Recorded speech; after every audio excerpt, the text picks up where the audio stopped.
ಈಗ ವಾಪಸ್ ರಾಜಕೀಯಕ್ಕೆ ಬರೋದಾದ್ರೆ ಡಿ ಕೆ ಶಿವಕುಮಾರ್ ಕ್ಯಾಬಿನೆಟ್ನಲ್ಲಿ ಈಗ ಯಾರೆಲ್ಲ ಸೇರ್ಪಡೆ ಆಗಬೇಕು ಅನ್ನುವಂಥ ಟೆನ್ಷನ್ನಲ್ಲಿದ್ದಾರೋ ಅವ್ರಿಗೊಂದಿಷ್ಟು ನಿರಾಳವಾಗಿದೆ ಅಂತ ಕಾಣಿಸ್ತಾ ಇದೆ. ಯಾಕೆ ಅಂತಂದರೆ ಆದಷ್ಟು ಬೇಗ ಇದು ಬಗೆಹರಿಬಹುದು ಅಂತಿದ್ದಾರೆ. ಬಟ್ ಅದೇನೇ ಇದ್ರೂ 18ನೇ ತಾರೀಕಿನ ನಂತರವೇ ಆಗುತ್ತೆ. 2ನೇ ಹಂತದ ಪಟ್ಟಿ ಫೈನಲ್ ಮಾಡಿಸಲು ಕಸರತ್ತನ್ನು ಮಾಡ್ತಾ ಇದ್ದಾರೆ.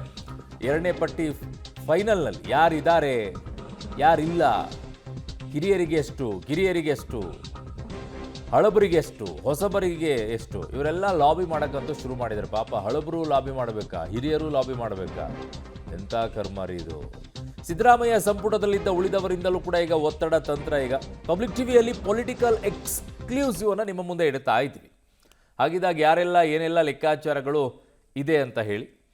ಸೊ ಮೊದಲನೇ ಪಟ್ಟಿಯಲ್ಲಿ ಏನಾಗಿತ್ತು, ಈಗ 2ನೇ ಪಟ್ಟಿಯಲ್ಲಿ ಏನಾಗಬೇಕು ಲೆಕ್ಕಾಚಾರಗಳು, ಅವು ಕೂಡ ನಿಮ್ಮ ಸ್ಕ್ರೀನ್ ಮೇಲೆ ಈಗ ಕೊಡ್ತಾ ಹೋಗ್ತೀವಿ. ಸೊ ಹಾಗಿದ್ದಾಗ ಮೊದಲ ಪಟ್ಟಿಯಲ್ಲಿ ಸಿದ್ದು ಸಂಪುಟದಲ್ಲಿದ್ದ 11 ಜನರಿಗೆ ಮಂತ್ರಿ ಭಾಗ್ಯ ಸಿಕ್ಕಿತ್ತು.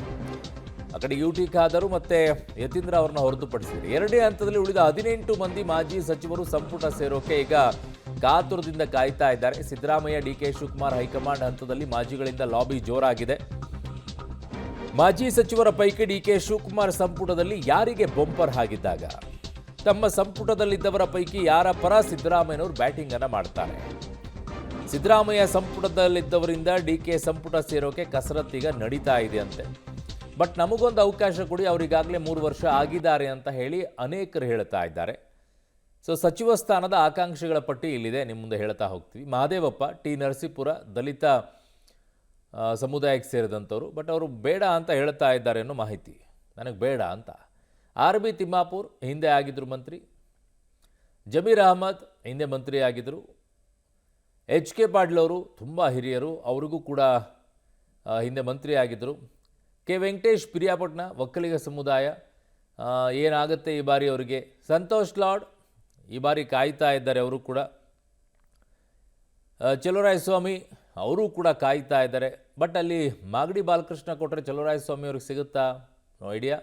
M C Sudhakar, Dinesh Gundurao, S S Mallikarjun ಇವರೆಲ್ಲ ಈಗ ಸಚಿವ ಸ್ಥಾನದ ಆಕಾಂಕ್ಷಿಗಳಿವರು. ಶಿವರಾಜ್ ತಂಗಡಗಿ, ಆ ಕಡೆಗೆ ಲಕ್ಷ್ಮೀ ಹೆಬ್ಬಾಳ್ಕರ್ ಅವರು ಮಹಿಳಾ ಕೋಟಾದಲ್ಲಿ ಬರಲೇಬೇಕಾಗುತ್ತೆ. Madhu Bangarappa, Shivananda Patil, Sharanabasappa Darshanapur, N S Bosaraju. So ಮಹಿಳಾ ಕೋಟಾದಲ್ಲಿ ಒಂದೇ ಒಂದು ಹೆಸರು ಕೇಳಿ ಬರ್ತಾ ಇರುವಂಥದ್ದು, ಅದು ಲಕ್ಷ್ಮೀ ಹೆಬ್ಬಾಳ್ಕರ್ ಮೇಡಮ್ದು.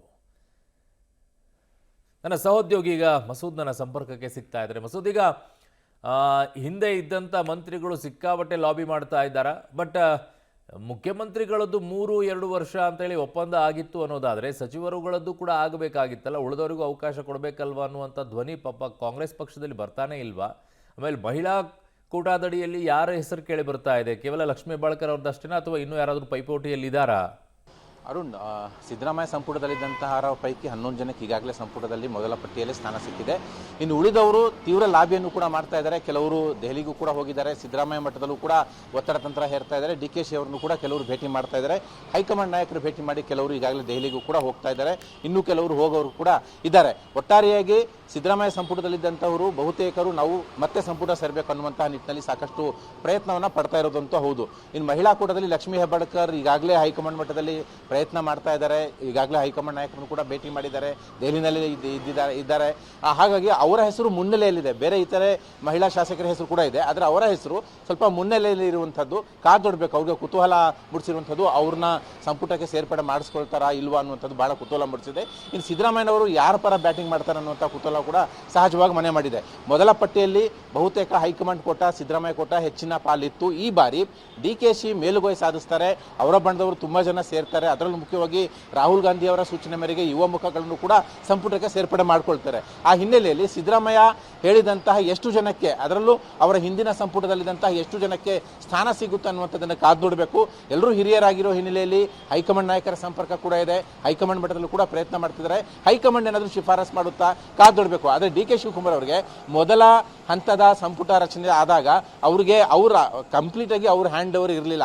ಈಗ ಕಂಪ್ಲೀಟ್ ಮಾಡ್ಕೊಳ್ತಿರೋ ಹಿನ್ನೆಲೆಯಲ್ಲಿ ಅವ್ರಿಗೊಂದು ಪರಿಕಲ್ಪನೆ ಇರುತ್ತೆ ನನ್ನ ಸಂಪುಟ ಹೇಗಿರಬೇಕು ಅಂತ. ಹಾಗಾಗಿ ಬಹುತೇಕ ನಿರ್ಧಾರ ಡಿ ಕೆ ಶಿವಕುಮಾರ್ ಅವ್ರದ್ದೇ ಇರುತ್ತೆ. ಬಹುತೇಕ ಒಂದು 50%ಗೂ ಹೆಚ್ಚು ನಿರ್ಧಾರವನ್ನು ಡಿ ಕೆ ಶಿವಕುಮಾರ್ ಅವರು ತೆಗೆದುಕೊಳ್ಳೋ ಸಾಧ್ಯತೆ ಇದೆ. ಆದರೂ ಕೂಡ ಸಿದ್ದರಾಮಯ್ಯ ಪ್ರಯತ್ನ ಎಷ್ಟು ಮಟ್ಟಿಗೆ ಸಕ್ಸಸ್ ಆಗುತ್ತೆ, ಹೈಕಮಾಂಡ್ ಅವರು ಯಾರಿಗಾದ್ರೂ ಹೆಸರು ಸೂಚಿಸ್ತಾರ, ಇವೆಲ್ಲವೂ ಕೂಡ ಕುತೂಹಲ ಮನೆ ಮಾಡಿದೆ. ಇನ್ನು ಹಿರಿಯ ಮಾಜಿ ಸಚಿವರುಗಳು ಎಷ್ಟು ಮಟ್ಟಿಗೆ ಅವರ ಸಾಮರ್ಥ್ಯ ಮೀರಿ ಸಂಪುಟ ಸೇರ್ತಾರೆ ಅನ್ನುವಂಥದ್ದು ಕೂಡ ಸದ್ಯಕ್ಕೆ ಕುತೂಹಲ. ಅರುಣ್. ಓಕೆ ಮಸೂದ್, ನಿಮ್ಮೆಲ್ಲ ಮಾಹಿತಿಗೆ ಧನ್ಯವಾದಗಳು. ಸೊ ಈಗ ಡಿ ಕೆ ಶಿವಕುಮಾರ್ ಅವರಿಗೆ ಆಗಿದ್ದಾಗ ಸ್ವತಂತ್ರ ಇಲ್ವಾ, ಅವ್ರಿಗೆ ಬೇಕಾಗಿರುವಂಥವ್ರನ್ನ ಕ್ಯಾಬಿನೆಟ್ನಲ್ಲಿ ಸೇರಿಸ್ಕೊಳ್ಳೋಕ್ಕೆ?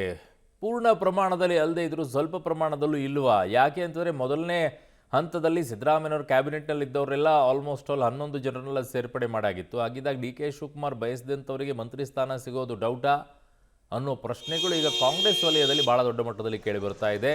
20 ಸಚಿವರನ್ನ ಸೇರಿಸಿಕೊಳ್ಳೋಕೆ ಅವಕಾಶ ಇದೆ. ಇದರಲ್ಲಿ ಬಹುತೇಕವಾಗಿ ಡಿ ಕೆ ಶಿವಕುಮಾರ್ ತಮ್ಮ ಪರವಾಗಿ ನಿಂತ್ಕೊಂಡವರಿಗೆ ಕೊಡಿಸ್ತಾರೆ ಅನ್ನುವಂಥ ವಿಶ್ವಾಸವನ್ನು ಕಾಂಗ್ರೆಸ್ನಲ್ಲಿರುವಂಥ ಅನೇಕರು ವ್ಯಕ್ತಪಡಿಸ್ತಾ ಇದ್ದಾರೆ. ನೋ ಐಡಿಯಾ ಹೈಕಮಾಂಡ್ ಯಾವ ರೀತಿಯಾಗಿ ಮಾಡುತ್ತೆ. ನೀವು ಕೇಳಿದ ಮುಖ್ಯಮಂತ್ರಿ ಕೊಟ್ಟಿದ್ದೀವಿ, ಆದರೆ ಮಂತ್ರಿ ಸ್ಥಾನ ಸಿದ್ದರಾಮಯ್ಯನವ್ರು ಹೇಳ್ದಂಗೆ ಇರಲಿ, ನಾವು ಹೇಳ್ದಂಗೆ ಇರಲಿ ಅನ್ನೋದಾದರೆ ಇಲ್ಲಿ ಕೇವಲ ಮುಖ್ಯಮಂತ್ರಿಯಾಗಿ ಡಿ ಕೆ ಶಿವಕುಮಾರ್ ಅವರು ಇರಬೇಕಾಗುತ್ತೆ. ಅವರ ಮಂತ್ರಿಮಂಡಲದ ವಿಚಾರದಲ್ಲಿ ತಲೆ ಹಾಕೋಂಗಿಲ್ಲ. But D K Shivakumar is not a football player. ಅವರೇ ಹೇಳೋ ರೀತಿಯಲ್ಲಿ ಈಸ್ ಎ ಚೆಸ್ ಪ್ಲೇಯರ್ ಅಂತ ಹೇಳಿ.